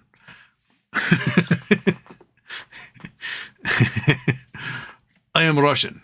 Cool. All right. Snort Alert's here from Europe. Hello. Antonio has got poop emojis for us. Thank you. Thank you, Antonio. Devastator Omega, opinion on David Grosh and the military disclosure on UAPs, claims U.S. military is in possession of tech not of this world. People ask about this a lot. I mean, until he whips out a piece of that tech, it's all just going to be people saying that, oh yeah, they're lying to us and that tech exists, which is what we want to hear. We want to hear it so bad. We want to know that they're lying to us and that we're not alone and aliens are out there and they've got amazing technology that can like boost our society forward a cajillion years and make everything better. But until like they whip out something that's completely unlike anything we've ever seen here on Earth, no one's going to truly take them seriously the way they need to be. Like, be a whistleblower. Be a whistleblower who steals a bunch of alien tech. That's the type of whistleblower I want. By all means, anybody who's working in top secret projects, I'm not necessarily advocating they should steal things, but you probably should steal some things and bring them to us so we can look at them. That's what you should do. And so do that. Like Reality Winner put her neck on the line, spent 5 years in jail for selling some top secret stuff. Donald Trump's going to go to prison for showing a bunch of top secret stuff. Like, grow a pair. Be willing to put your neck on the line and put your money where your mouth is and show us that alien tech that supposedly exists. There went EastEnders again, London.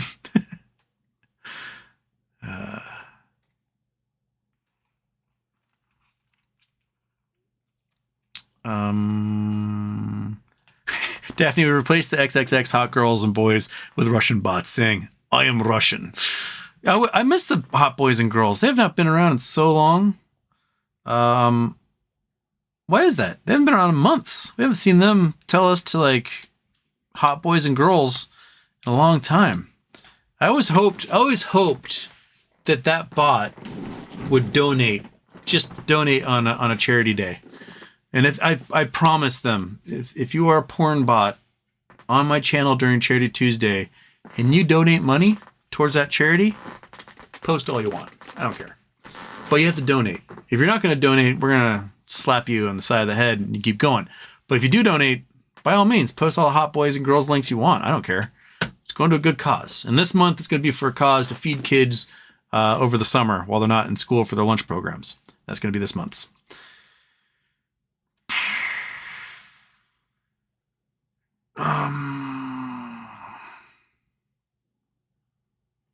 One of SS Minnow Johnson's former names was a one-time Hot Boys and Girls account.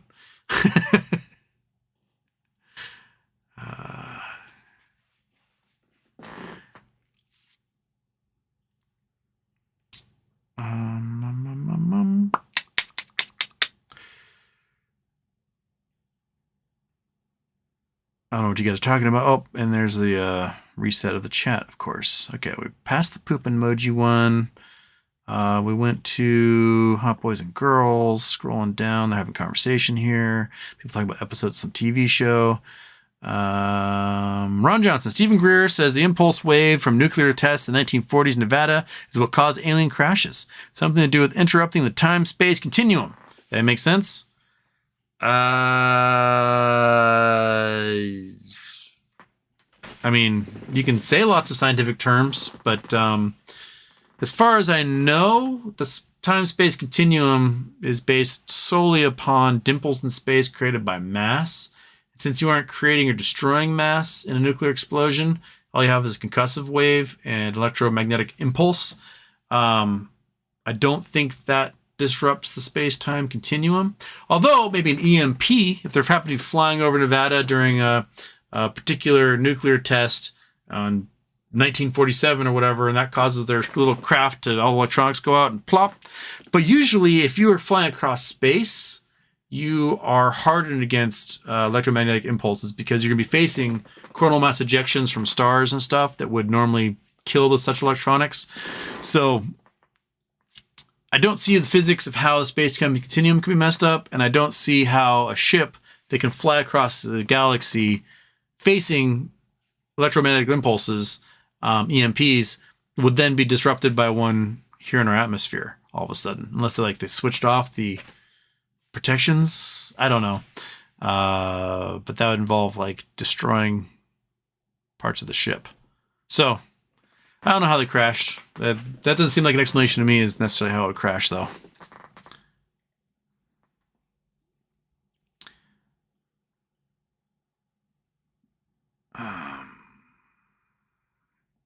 If you're a wasteland Houston, you let everyone know your birthday last year. Apparently, but people still don't know.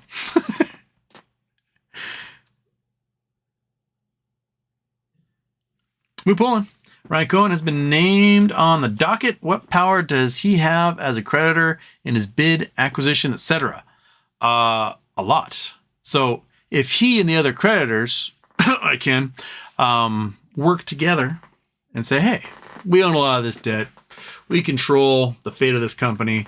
So, Your Honor, we're going to make a bid, and then we're going to accept our own bid, and that's going to be the bid, and we're going to control this company.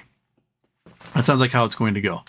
It's basically like how the bank owns your mortgage, right? Like you took out a loan, they hold the deed, and when you pay them enough money, they relinquish the deed back to you. But if you don't pay them the money, the bank gets the house, and they can do whatever they want with it. In this case, the deed to Bed Bath & Beyond is owned by Ryan Cohen and Carl Icahn. And so they get to dictate what happens with the assets of Bed Bath & Beyond however they like. They could accept a giant bid from somebody, but I don't think $21 million from Overstock is going to be enough to sway Ryan Cohen and Carl Icahn and be like, you know what, fine. You can take this $8 billion a year company for $21 million. I don't think they're going to do that. I think they've got something much bigger planned. So because they own collateralized debt of this company, they can kind of dictate how this rolls.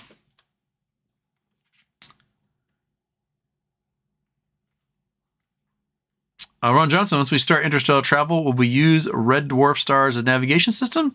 I think we need quantum computers for this. I don't know how we'd use red dwarf stars as navigation systems personally. That physics doesn't, I don't know how that would work. We would definitely have to map known star systems so we know where we're going, what to avoid, and what we're going to pass through. If we have super fast travel. But you know, I guess we'll cross that bridge when we get to it.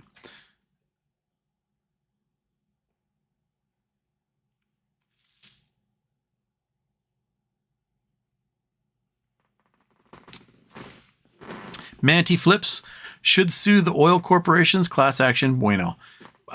That may be happening. I think there's a lawsuit that kids have brought against Chevron in Europe. Basically saying, hey, destroying our future, Chevron. And it's going places. Poulin, so you sound bullish on BBYQ, yes? I mean, I've got 8,700 shares, 8,800 shares. So yeah, I'm pretty bullish on BBYQ. I had 250 call options. But those are as of Friday. But I'll keep picking more up as long as the price is low. Whenever I can. When I get some money in my pocket, I'm going to throw some more at BBYQ until something interesting happens. I wouldn't mind having a few thousand shares if the price, does freakishly pop. Or, just get a nice payday if there's a buyout price for the shares. I'm cool with that.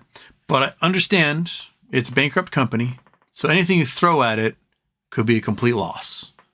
Like, accept that right now. They could be throwing money into nothingness, and it fithers away into nothing and then dies that way. So don't be surprised if that's what happens. So, it's either going to be like, woohoo, or, oh, well, womp womp, sad trombones. One or the other.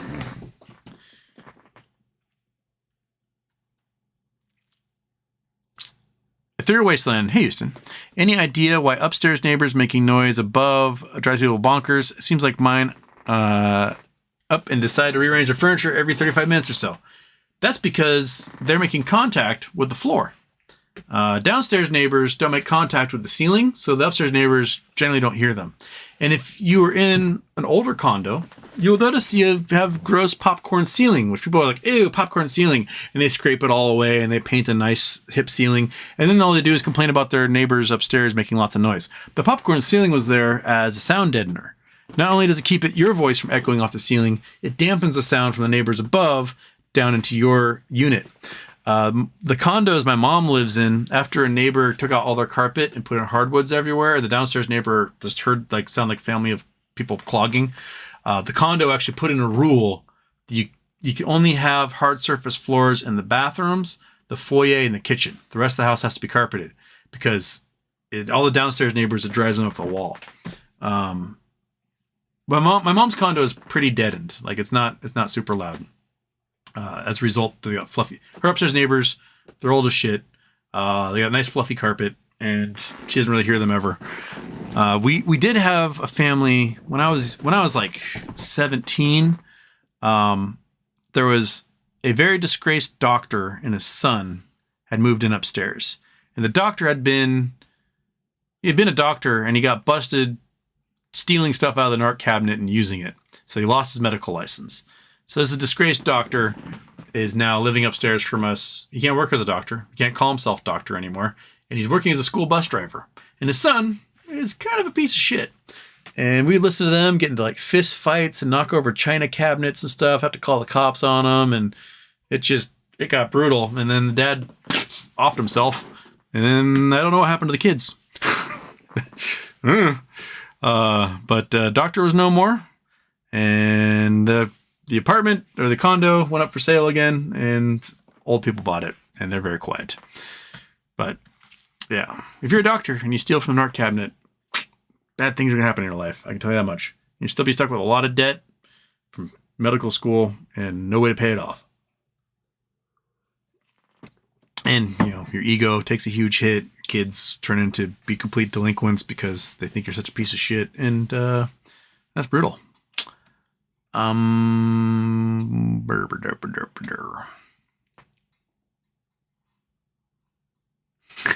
you never lived upstairs, give it a try. Ron Johnson, been watching a lot of space calls and universe-themed YouTube shows, and certain numbers seem to fear one number in particular because 789. God damn it.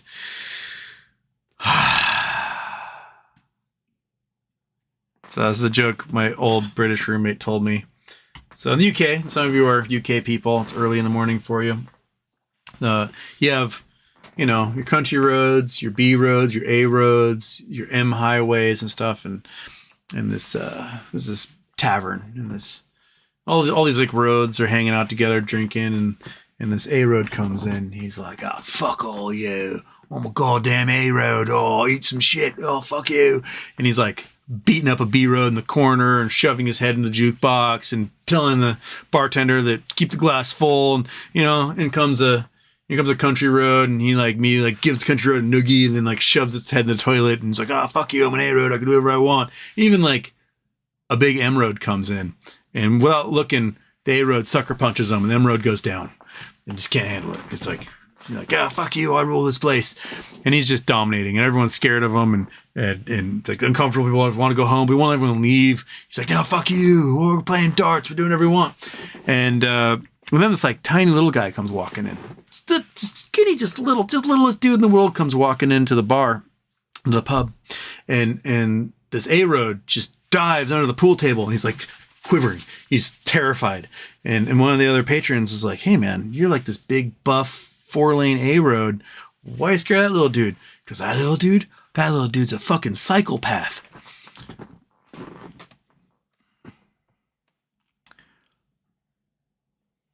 BBB Brand. I've learned not to use the courts. They are slow and non-functional. Just take care of problems yourself. Take matters in your own hands, is what he's saying. Andrew Dowell, Houston, how does Rock pee? It Dwayne's it's Johnson. Oh, God damn it. Prontal. Nothing about the U.S. stock market makes sense these days. At what point should I question my sanity? Oh, no. The fact that it doesn't make sense, it means you're sane. That's whole catch-22 thing. That if you recognize that the markets are insane, then you're the sane one, therefore you can't get out. Sis54, rumors are that Newsom is getting ready to launch a presidential bid. The guy tore Handy a new one recently in an interview. Thoughts, Newsom 2028? Possibly. I did have to block him on Twitter because he was paying to advertise on Twitter. And if you pay to advertise on Twitter, you go on the block list. Don't give that man money.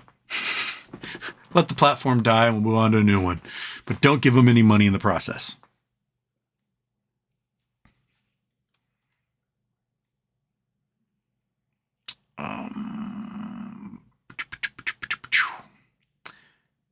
Video brand red dwarfs are very stable throughout time while suns explode, die, etc. So they are the ideal markers. That's all sci-fi talk. I have a cell phone in my pocket that's far from time machine or warp speed ship.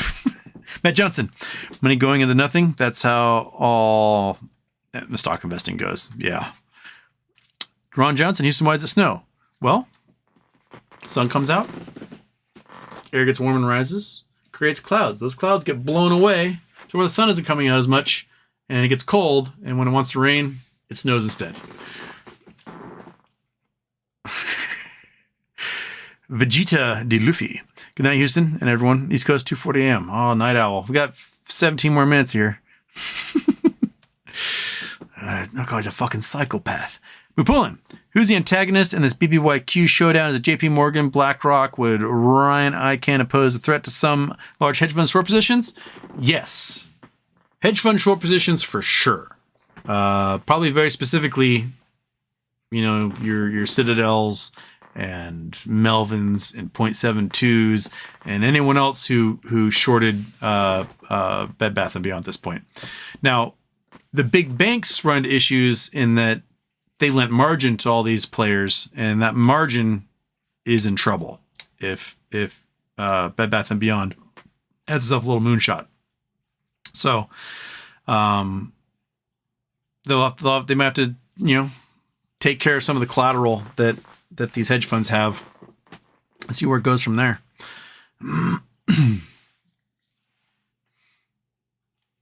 Devastator Omega, I do the exact same thing. Block all the advertisers on Twitter. I knew there was a reason I liked you. I used to not block them. The only ones I used to block on Twitter prior to Elon owning Twitter was those really stupid web games.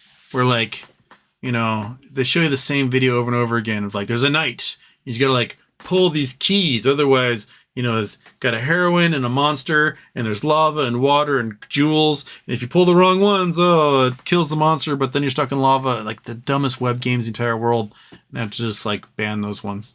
Or the ones where you got some guys shooting on like a bridge. And they're like, you have to like do math. Oh, 5 times a soldier or add 2 more. I'm like, oh, these things are so terrible. I just banned all those. But then Elon bought Twitter, and I was like, you're ruining my platform that I like using. So I'm going to ban everything.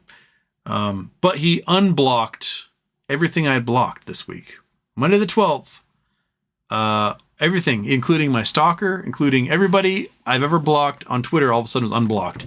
I had to go through and block thousands upon thousands of terrible people and start blocking all those advertisements all over again.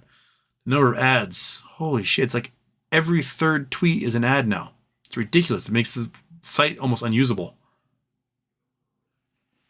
And I don't like their ads that target me. They're for like, are you a woman in Africa who needs access to a gynecologist? I'm your advertisement. Like, no, I'm none of those things.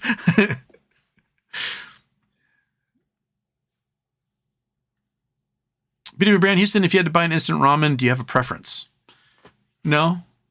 I mean, whichever one's on sale is what I buy. It all tastes like the same MSG to me. So, no. Like if I buy a ramen, I season it myself. So I throw little seasoning packets in there, maybe beef flavor or whatever. But I'll throw in garlic. I'll throw in parsley. I'll throw in chili flakes. Maybe a little bit of sesame oil. You only need like a drop to make everything taste like sesame oil. But then like I cook some chicken or beef or something. I throw that in there with it as well. Maybe some sugar snap peas, snow peas, veggie it up a little bit. Like, I don't know, it's gonna be a meal. I'm gonna get my money's worth out of it for that 49 cents. McQuillan, what bad actor hedge funds would be on the docket as a creditor where we know we're in trouble with bidding tug of war? There are none, as far as we know. It appears that Carl Icahn and Ryan Cohen own the majority of the debt, so they are the creditors. They snuck that stuff away from the hedge funds, and the hedge funds have no sway here. It seems to be pretty amazing just how brutal this might turn out. They seem to control everything. I don't think the hedge funds have a single say in this.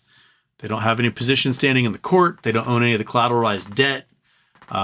They may have some real estate investment funds that own some of the property that Bed Bath & Beyond has lease terms with. But most of that stuff is all getting auctioned off this month anyway. So other people are going to take those lease terms and then poof, not Bed Bath & Beyond's problem anymore. So yeah, as far as I know, there are no hedge funds who can get in the way of this juggernaut that's coming. So woo! Just happen faster. I'm so tired of waiting. Kitty, I'm so tired of waiting. He just gave me a nod. He's like, yeah. Little fat belly poking out. You're such a little fatty. You know that? You little chunker. Is your eyeball okay? You're kind of squinting with one of them. Come here, kitty. Come here. Come here. Come on. Come on up. One more time. Come on, one more time. Come on. You can do it. There you go. Is your eyeball all right? Or you just squinting for the sake of squinting? You're just winking at me? I think you're okay. You're just winking. You're just stoned out of your mind because you're eating your avocado. Which I don't even know where you... Oh, it's on the floor. Show me your butthole. Butthole! Oh, yay! All right. When was the end of the chat? I'm playing with the cat's butthole. So, do we have anything else? Anything else? I mean, we can end it 12 minutes early if you got nothing else for me. There's still 150 of you in here for... throw something at me. Let's keep it interesting, right, Cat? Right? Otherwise, that's it until Monday. Video brand. Elon claims they found hidden code that puts people on shadow ban's list. Laugh my ass off. Yeah. That's not a funny response. That was like, no, it wasn't hidden code. It's just you fired the person who's in charge of that code. And that's therefore was hidden to you. But also, when Elon posted the code, when he went to GitHub, and he's like, "Oh, we're going to open source everything," and he's posted all of Twitter's code to GitHub, and they started searching through it, discovering that he was like promoting himself, his own tweets over people, and forcing people to read his tweets, and shadow banning other people, and like, so he was doing all the same things he accused everyone else of. Thought that was kind of funny. Mupulin, how can this be? Ever since the squeeze in January, don't you think the short hedge funds are watching him? Why would they not pursue being a biddy? I don't think they knew better. So I don't think they thought about bringing in someone like a Carl Icahn in to buy up all that debt. And you know, if debt's not getting paid, right? Someone defaults on their debt, those bonds start selling for less than the amount of debt that's owed. So let's say those bonds are selling at 10 cents on the dollar, right? You owe $1.4 billion and those bonds are selling for $140 million. Well, someone like Icahn can go in there and just pay $140 million for him on margin those other plays or cash he has on hand. All of a sudden, he controls all that debt. And the hedge funds should have thought ahead of time and perhaps bought up all that debt so that they could do stuff with it. But the hedge funds, they aren't thinking like, oh, I'll spend $140 million on this debt and then let the company die and then I'll make all this money off these stocks. They just think, oh, well, the company's going to die. We killed them, whatever. I think this is the first time someone is really, truly going out of their way to just fuck them so hard. And man, if I were short on Bed Bath & Beyond right now, I would be crapping myself. This is just Sun Tzu level badassery that's happening.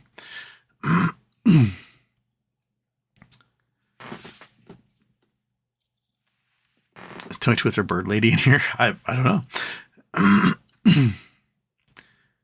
Since before, did you see that tweet that had 1 billion likes? No.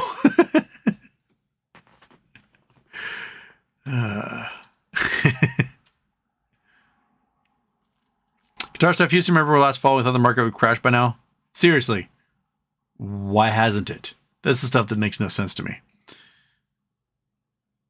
One day, me and my time at home watching new holograms.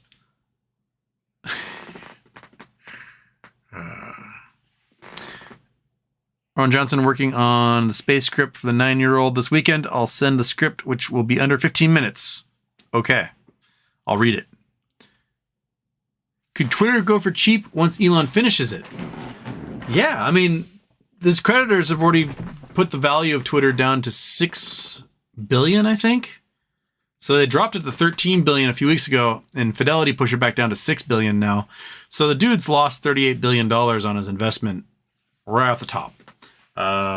He owes more money now each year on the interest on his debt than the company pulls in as revenue, which is insane because that's not counting at all the costs of what employees are left. Cloud computing services, which apparently he's not paying Google for cloud computing services at the moment. And for office space, apparently he's not paying his vendors or his landlords and looking at possibly being evicted from his buildings, which might be his plan all along. He'll just move the company to Texas or whatever. And then no one will follow him there. They tried to do that with Tesla and all the engineers were like, yeah, I'm not going to Texas. And he's like, oh. They're like, yeah, I'm staying in California. But Texas. And they're like, no. I can't. So, we'll see how that works. Opening line suggestion for space script. Space. It's really big. It's huge, man. It's really just it's so big. You guys ever see the movie Big Country? I think it had was it like George C. Scott or something. Who was in that? Dang it.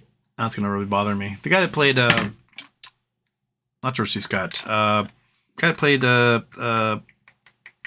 Scout's dad. What's his name in Kill Mockingbird?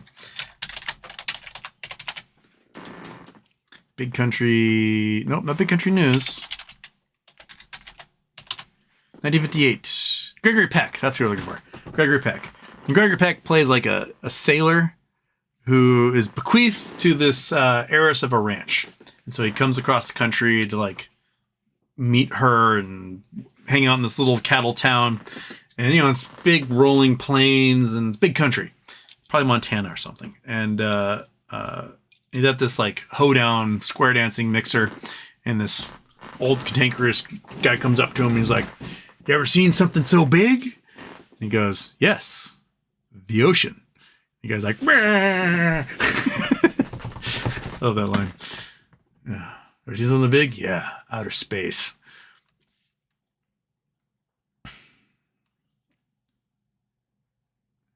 But could Twitter go for cheap once Elon finishes it?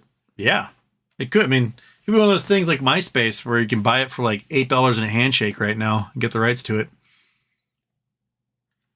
Video brand, less than 1 month without Googling, it reads, "Name a famous historic battle." When the tweet broke 1 billion views on Thursday. I have never seen that one. How does such a simple tweet get 1 billion views in a month? I don't know, because I still haven't seen it. Opening line suggests spacecraft. Oh, yeah, that'd be that one. You know, it'd be like Karine Kwasi, who's only 14, has landed at a job at SpaceX as a software engineer for Starlink. Yeah. You know, more power to like some 14-year-old who can like get satellites into space. Way to go. Way to go. Just work for someone cooler. Is that it, guys? Is that it, cat? Is that it, dog? Let the monkey butt outside so she can do her midnight dinner. How much? Passing cloud. How much longer can the BBBYQ play get stretched out? I don't know. With Chapter 11, you want it to go pretty quick because you don't want the company to actually close all the stores and have no inventory. So you're going to do it faster than... I thought it would go faster than it has already. But I'm an impatient person. So it's all dick-shaped rockets because he's so young and immature. All rockets are dick-shaped. Well, my friend Sarah, who's now the Capcom for Blue Origin, she used to be an education person, like teaching people at the Museum of Flight, you know, all sorts of things about space. And she would do these summer camps for kids. And she collected all their pictures of rockets because they always look like cocks. Every single one of them just looks so phallic. Like she just like, "All right, everybody, we're going to draw our space stuff." And every single kid would just draw a huge penis. And they just had just testicles on them. And they're so innocent. And so she had this whole collection of like the drawings kids did of schlongs. They're hilarious. All right, 1.1 billion views. Goodness gracious. Cat, you need 1.1 billion views for all your nipples. All right, everybody. Thanks for joining me on Saturday. We will catch you Monday. I have no idea what time on Monday. None whatsoever. I have no idea what things are going to hold for me. If the weather's nice, I might be destroying blackberries and I'll do an evening show, a nighttime show. If the weather's not nice, then it's probably gonna be an afternoon show because I'm not gonna go out and destroy blackberries in that. I'll catch you guys on the flip side. Right. All right. Have a great night. Thanks for joining me. It was a pleasure. And hopefully Monday brings lots of good tidings for everybody. Nighttime. Bam. No, bam.